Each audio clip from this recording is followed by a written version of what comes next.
Ladies and gentlemen, please welcome Richardson Financial Group President and CEO, Mr. Sanford Riley.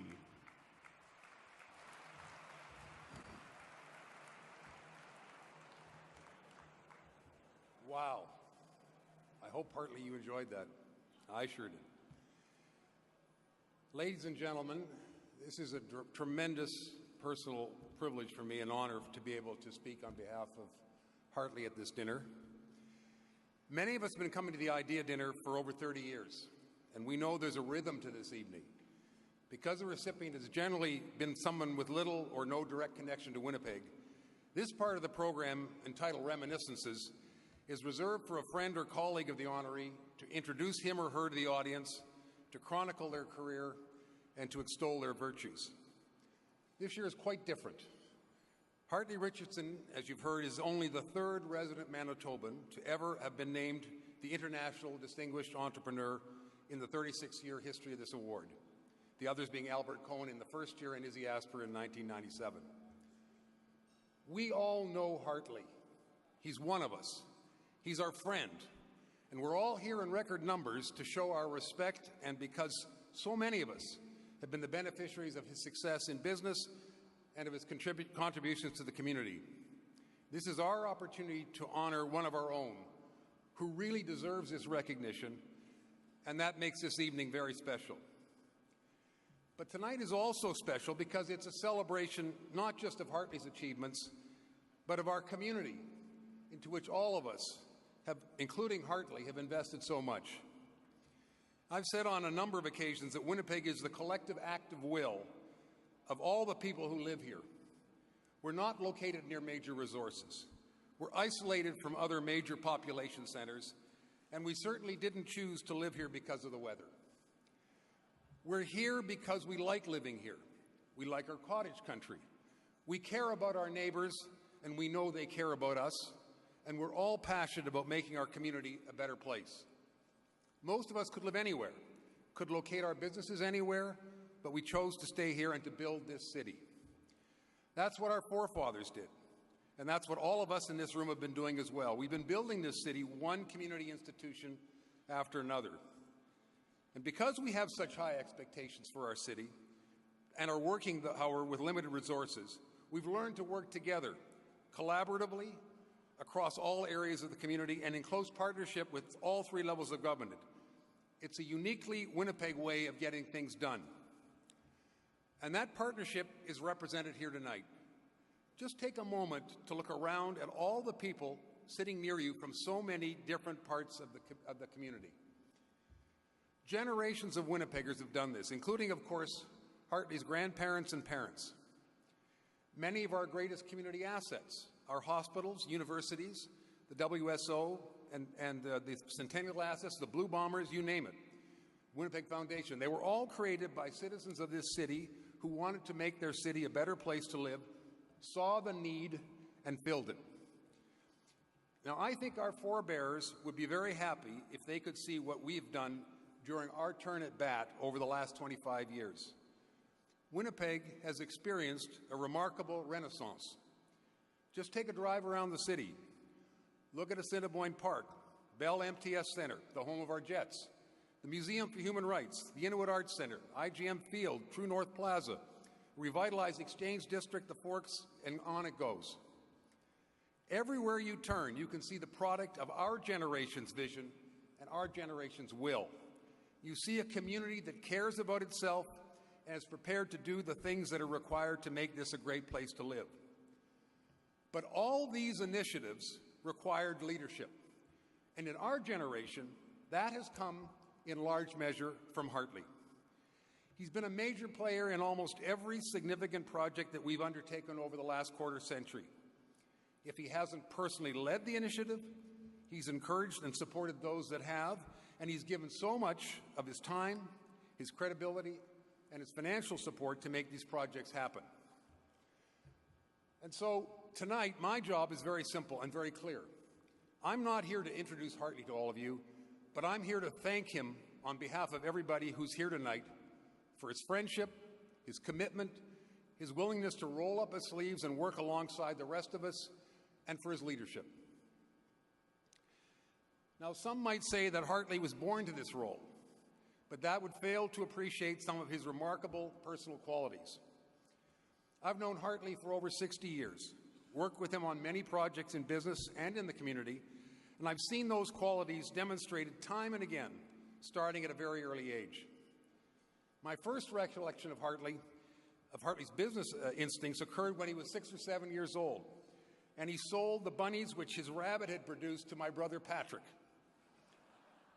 I remember him refusing to deliver those rabbits until he'd been paid by my brother, much to his mother Tanis's chagrin, because she wanted to get rid of those rabbits as fast as she could before they produced any more bunnies. Now, I've never met anyone with a stronger sense of noblesse oblige than Hartley, and you heard in the video Carolyn's comments about Muriel Richardson and the motto, "From those to whom much is given, much is expected." That's a motto by which Hartley has lived his life. He learned that from his grandmother, his parents, and his Aunt Kathleen. But if possible, I think he's outstripped their formidable contributions. He often credits his Aunt Kathleen, who was here earlier tonight, with instilling in him the notion that having money is a blessing, but that giving it away is hard work, a responsibility, and a privilege. Add to that foundational belief Hartley's innate optimism. As Ralph Waldo Emerson once said, "Nothing great was ever achieved without enthusiasm and optimism." And Hartley is nothing if not an optimist. And his optimism leads to a lion's courage. Hartley believes that things, big things, can be done, and he's not afraid to take on challenges which others see as insurmountable. I know when we started Richardson Partners 15 years ago, he made the decision to build it from scratch, something which many people considered impossible. Today, that firm has nearly $30 billion in client assets under administration. 20 years ago, an eminent consulting firm told Hartley that the family's grain firm would never earn an economic return on its capital. Hartley took the long view. Today, it's the largest handler of agricultural products in Canada. In the late 1990s, when oil prices were at their lowest and people saw no future in the industry, Hartley supported the expansion of his family's interest in Tundra Oil and Gas. Today, it produces tens of thousands of barrels of oil a day right here in Manitoba. And it was Hartley's fundamental optimism which gave him the courage to stick with these businesses through very difficult times. Now, all of us who have worked with him know that when he decides something is worth doing, he personally gets right behind it. He's not above the fray. He's always an active participant. He was chairman of one of Winnipeg's most successful United Way campaigns. And anyone who's ever done that job knows that it takes you into every nook and cranny in this community. And Hartley was indefatigable in his efforts that year. He was trying to beat my record from the year before, which he did, I have to confess. Now, when we were building Richardson Partners, Hartley insisted on interviewing virtually every investment advisor who joined the firm because he believed it was very important for him to communicate his personal commitment to the project and for him to see whether or not the person we were talking about bringing on board shared that vision. And during the fundraising for the Assiniboine Park Conservatory, Hartley made most of the major calls and found many new donors with Winnipeg connection who'd long ago left the city.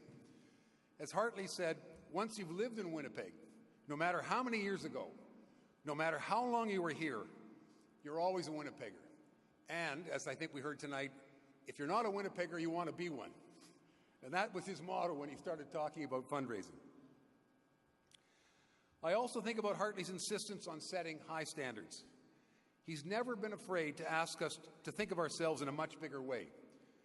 When you see the transformation of Assiniboine Park, and you saw that wonderful exposition that Margaret Redmond gave about all of the wonderful things that have happened at the park over the last 15 years, and you could go back to the Leo Mall sculpture garden because that was really the first thing that Hartley worked on, you see Hartley's vision. It's a bold vision, and it's an uncompromising vision for a world-class facility, something which he's pursued for over 20 years, and we now have it. And I think about Hartley's ability to draw the best out of the people he works with. He's quick to point out how important the people who run the business and organizations he's associated with are. But he never points to the fact that he was the one that chose them, and he supported them unequivocally throughout their endeavors. And above all, Hartley is a homie. He's a true Winnipegger. As you can see from the video, he has played an important role in some very significant national and international initiatives. But he chose to stay here in Winnipeg, living and working alongside and being a friend to all of us and helping all of us. When Hartley wasn't leading a project, he was supporting it, whether it was the Museum for Human Rights, which Izzy and Gail led, or the Bell MTS Place and the Return of the Jets, which Mark Chipman led, or the Inuit Arts Centre, or countless United Way campaigns, or helping raising funds for a friend's movie, or to help a struggling young golf pro to go on tour, or to buy land in a small park in his local neighborhood so that the local children would have a toboggan hill, or raising funds for the town of Kenora in its annual fireworks display on the August long weekend, or taking soup, which I hasten to add was made by Heather, to a friend's house when he was recuperating from medical treatments. Hartley has been there as a friend and as a neighbor. He is the quintessential good neighbor. The American poet Diane Ackerman once wrote, "I don't want to get to the end of my life and find that I lived just the length of it. I want to have lived the width of it as well." Well, Hartley, my friend, I think that pretty much summarizes how you've lived your life. And so on behalf of everyone here tonight, thank you. Thank you for doing it here. Thank you for believing in us. Thank you for helping us to build this city. And thank you for being our friend.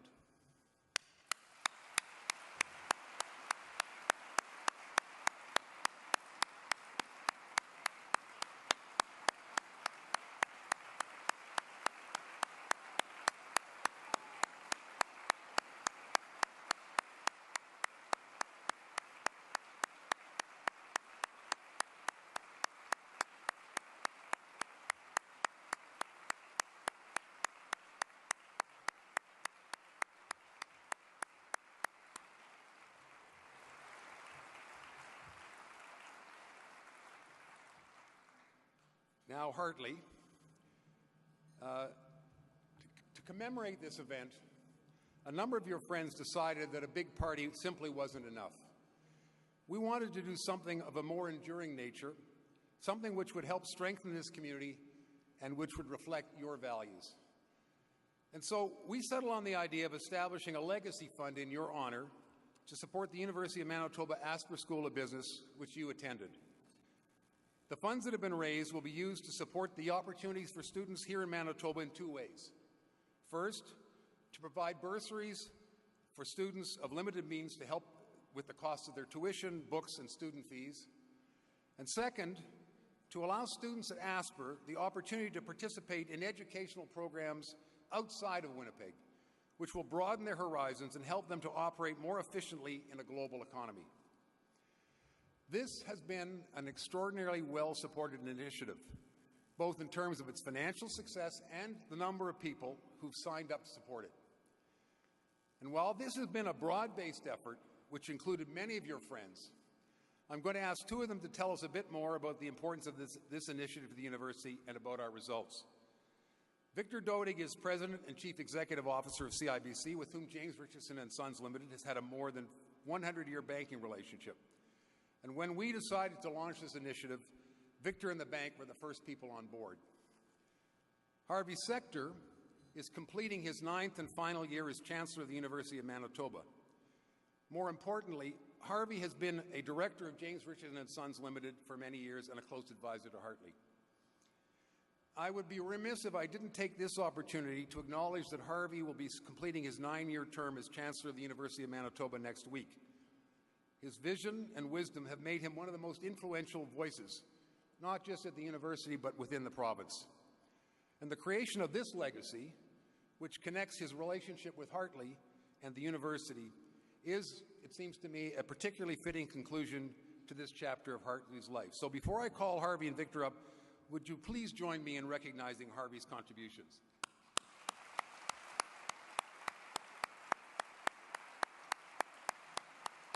Where is Harvey?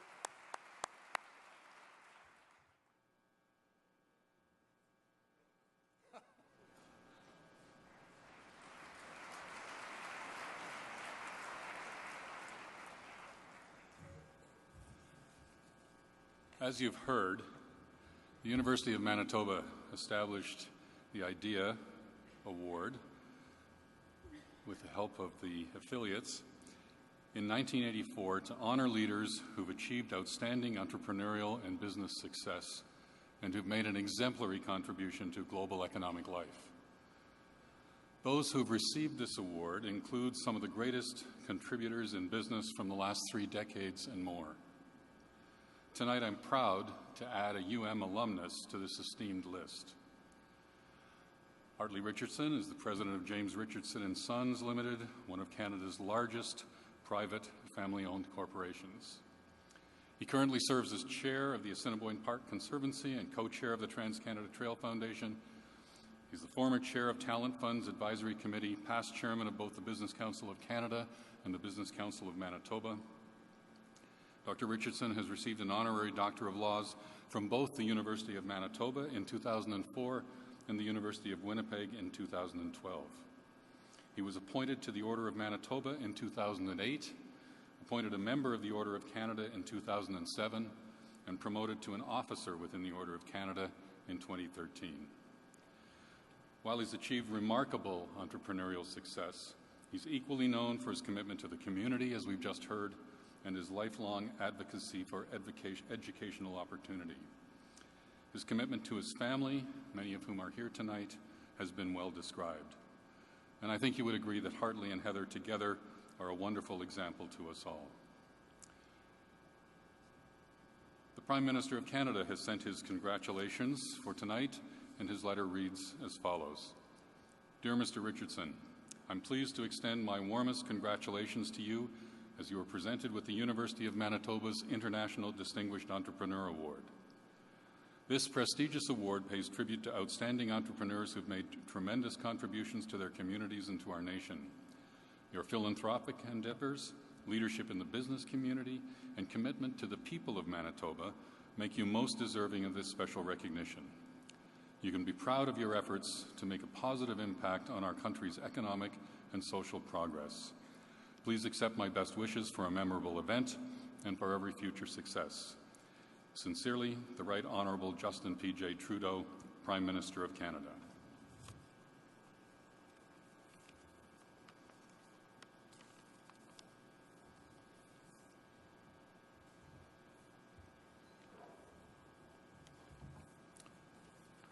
Ladies and gentlemen, please welcome the 2019 recipient of the International Distinguished Entrepreneur Award, Dr. Hartley T. Richardson.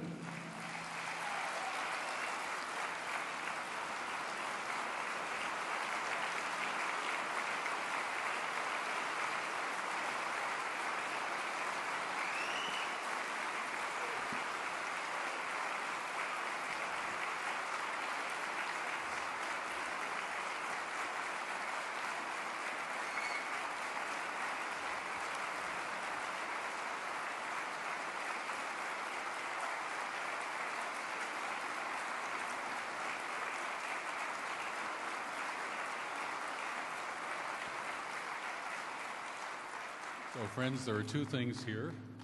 There is this certificate which commemorates the award, and there is, I seem to be getting echo here, and there is this gold coin. So I'm going to present both of these to Hartley and then ask Hartley to speak to us. I'll put the microphone back.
Well, thank you, David.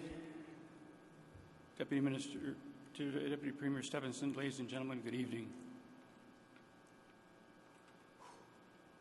Wow.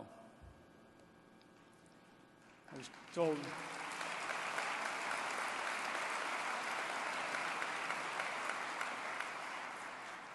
and advice from my mother, she just said, just take a deep breath, dear, and you'll be fine.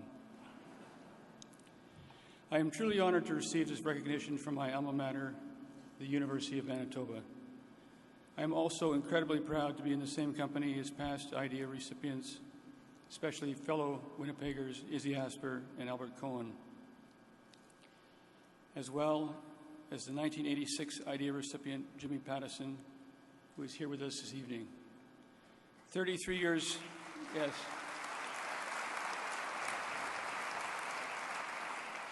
33 years later, and Jimmy has not slowed down. He is still, in my mind, the true role model for entrepreneurism. And Jimmy, thank you for being part of this evening and making the journey from Vancouver to be with me tonight. It means a great deal. I would like to extend special thanks to family and friends who have traveled from near and far. Your being here tonight means more to me than you will ever know. To everyone involved in the tribute video, I'm honestly at a loss for words to express my appreciation for all of the kind comments from those who spoke. And I'm also grateful for those who didn't.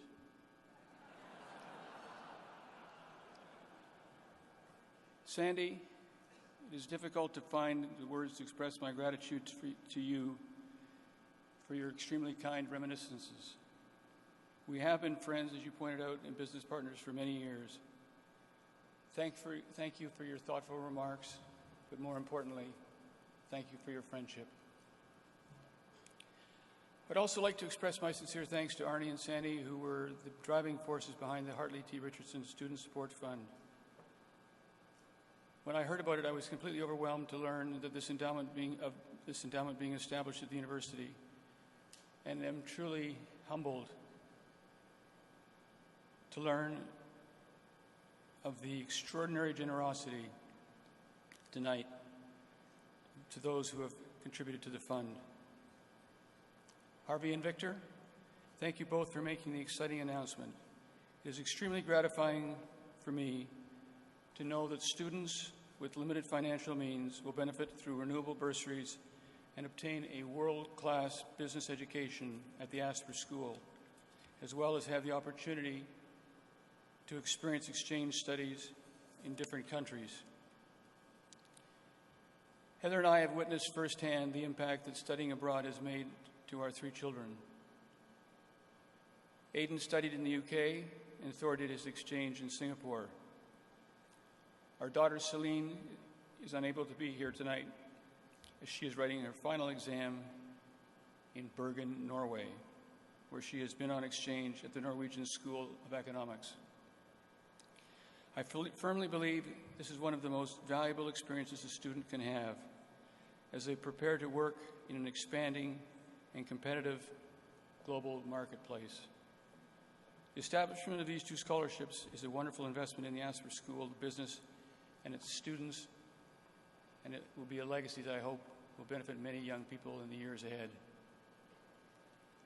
Just like our family company's successes, I attribute my own achievement to the direct result of knowing and working alongside some of the most capable, passionate, and dedicated individuals in business and in the community.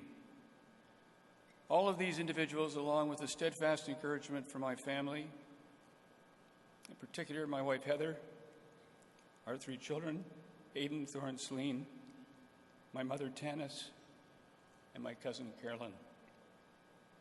They have given me unconditional support over many years and have motivated me to keep reaching higher while staying grounded, as only as a mother and a wife can do, to look ahead with the right set of eyes and to always trust my judgment in moving forward.